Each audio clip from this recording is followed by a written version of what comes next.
শিক্ষাঙ্গনে চলো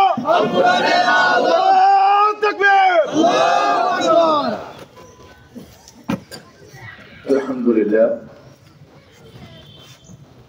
আলহামদুলিল্লাহ রাব্বিল আলামিন والصلاة والسلام على سيد المرسلين وعلى آله وأصحابه أجمعين বাংলাদেশ জামাত ইসলামী শ্রীপুর উপজেলার সাবেক আমির মরহুম আব্দুর রশিদ মিয়া বিএসসি এর দোয়া অনুষ্ঠান আলোচনা সভার সম্মানিত সভাপতি, বাংলাদেশ জামাত ইসলামী শ্রীপুর উপজেলার সংগ্রামী আমির, সাবেক ছাত্রনেতা জনাব মাওলানা নুরুল ইসলাম, উপস্থিত আজকের অনুষ্ঠানের সম্মানিত বিশেষ অতিথি, বাংলা ইসলামী ছাত্র শিবির গাজীপুর জেলা শাখার সাবেক সংগ্রামী সভাপতি, জেলা জামাতের সংগ্রামী সহকারী সেক্রেটারি জনাব অধ্যক্ষ মোস্তাফিজুর রহমান খান সহ উপজেলা ইউনিয়ন পর্যায়ের নেতৃবৃন্দ, সংগ্রামী ভাইসব,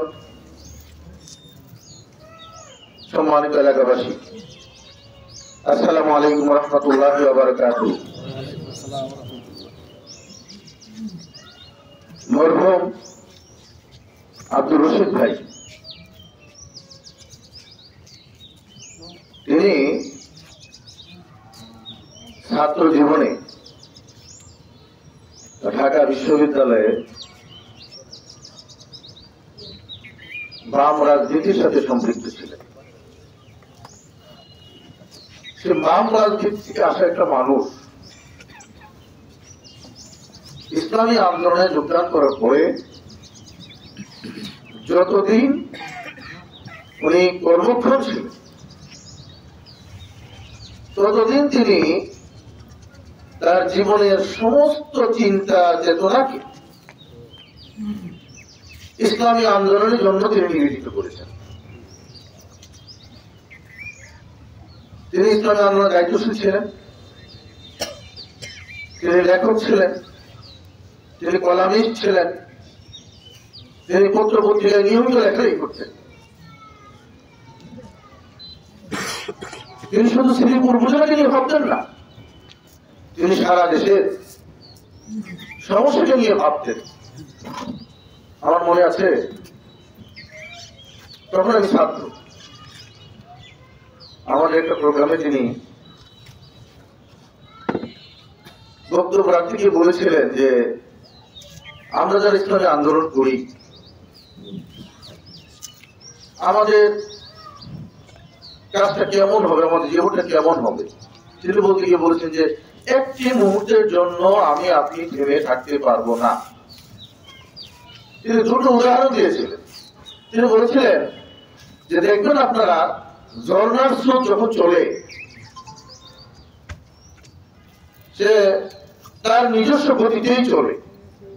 কেউ যদি বাজারে সে চেষ্টা করে বাজারকে উত্তরানোর জন্য, সে তার শক্তি সঞ্চয় করে পানি আস্তে আস্তে জমা করে একটা পর্যায়ে সে তার বাঁধকে ভেঙে তার গন্তব্যস্থলে পৌঁছে যায়। ইসলামী আন্দোলনের কর্মীদের বাধা নিয়ে কেউ ফেলে পারবে না। হ্যাঁ, সাময়িক হয়তো বাধাগ্রস্ত করতে পারবে, কিন্তু ইসলামী আন্দোলনের কর্মীদেরকে কেউ ফেলে পারবে না। ইসলামী আন্দোলনের কর্মী তার লক্ষ্য পারে পৌঁছবেই এবং পৌঁছতে হবেই। এটাই ইসলামী আন্দোলনের কর্মীরা। প্রিয় ভাই এবং বন্ধুগণ, তিনি শেষ জীবনে অসুস্থ অবস্থায় কাটিয়েছেন। আমরা দোয়া করি তার এই অসুস্থতার উসিলায় দুনিয়ায় যদি ত্রুটি বিচ্ছিন্ন হয়ে থাকে আল্লাহ রাব্বুল আলামিন তাকে মাফ করে দেন। তিনি যে ভালো কাজগুলো করেছেন, ইসলামী আন্দোলনে যে বীজ বপন করেছেন, এই বীজ থেকে আজকে যে বিভিন্ন শাখা প্রশাখা গজিয়েছে তার উসিলায়, তাদের আমলের উসিলায় আল্লাহ রাব্বুল আলামিন যেন কালকে আমাদের ময়দানে আমাদের প্রিয় রশিদ ভাই জান্নাতুল ফেরদৌসের সর্বোচ্চ মাকাম যেন দান করে। আমিন। প্রিয় ভাই এবং বন্ধুগণ, আজকে বাংলাদেশের রাজনৈতিক অবস্থা আপনারা লক্ষ্য করেছেন। বাংলাদেশকে অস্থিতিশীল করার জন্য একের পর এক ষড়যন্ত্র করা হচ্ছে। গত 5ই আগস্ট ওই আওয়ামী ফ্যাসিস্ট তাদের সাংগঠনরা সহ দেশ থেকে পালিয়ে যাওয়ার পরে তারা বিভিন্ন অজুহাতে আন্দোলন সংগ্রাম করে একটা অস্থিতিশীল পরিবেশ সৃষ্টি করার জন্য চেষ্টা করেছে। আপনারা দেখেছেন কখনো তারা আনসার লীগ, কখনো গার্মেন্টস লীগ, কখনো রিক্সা লীগ, বিভিন্ন লীগের নাম দিয়ে তারা ষড়যন্ত্র করার চেষ্টা করেছে। এদেশের তৌহিদি জনতা তাদেরকে রুখিয়ে দিয়েছে। গত 5 তারিখে শেখ হাসিনা আবার বাংলাদেশকে অস্থিতিশীল করার জন্য একটা ওই ভারতে বসে দাদা বাবুদের নিরাপত্তা বলয়ের মধ্যে বসে বসে সেখানে বসে ষড়যন্ত্র করছে এবং দেশকে অস্থিতিশীল করার জন্য সেখানে বসে তিনি হুকুম জারি করছেন। তার প্রতিবাদে আমরা তাদের এই ষড়যন্ত্রকে ঘৃণা করি না, একটার জন্য যে ষড়যন্ত্রের তীব্র প্রতিবাদ জানাই। দেখেন, আপনারা মুরব্বী মানুষ, আমরা মুরব্বী মানুষ, যতটা চিন্তা করেছি এদেশের তরুণ ছাত্র সমাজ কিন্তু বসে থাকে নাই। আপনারা লক্ষ্য করেছেন তরুণ ছাত্র সমাজ তারা কিন্তু তাদের এই ষড়যন্ত্রের বিরুদ্ধে রুখে দাঁড়িয়েছে, যার ফলশ্রুতিতে ওই ষড়যন্ত্রের কারণে আজকে 32 নম্বর ভাঙা হয়েছে। এই ষড়যন্ত্রের কারণেই বাংলাদেশের বিভিন্ন এলাকায় আজকে ছাত্ররা বিভিন্ন এলাকায় তারা রুখে দাঁড়িয়েছে, প্রতিশোধের নেশায় তারা জেগে উঠেছে। আমরা বলবো, যদি আমার এই ফ্যাসিস্ট মাথা চাড়া দেওয়ার ষড়যন্ত্র করে তাদেরকে রুখে দেওয়ার জন্য আমাদের এই তরুণ ছাত্র সমাজ যথেষ্ট। তবে আমরা তরুণ ছাত্র সমাজকে মাঠে ছেড়ে যে আমরা বসে থাকতে পারি না।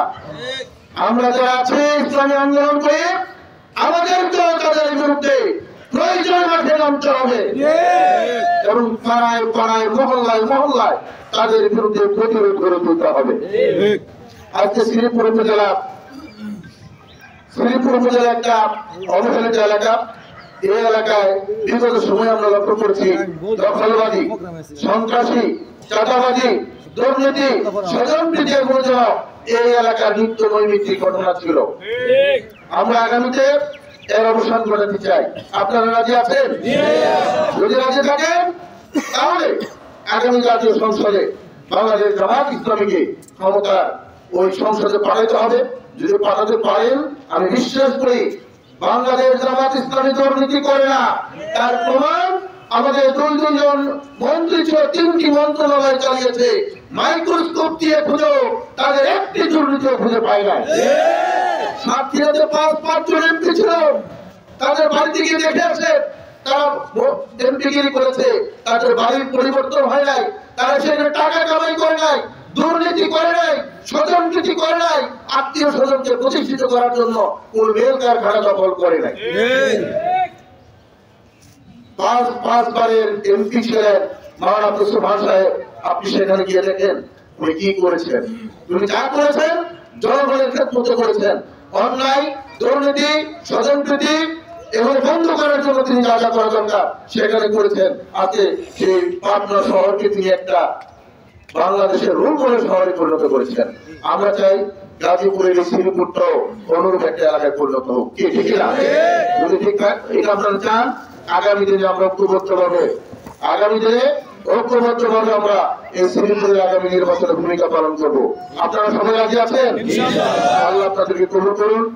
পরিশেষে মরহুম আব্দুর রশিদ ভাইয়ের জন্য আবারও রুহের মাগফিরাত কামনা করে আমি আমার বক্তব্য এখানে শেষ করছি। আসসালামু আলাইকুম ওয়া রাহমাতুল্লাহি ওয়া বারাকাতুহু।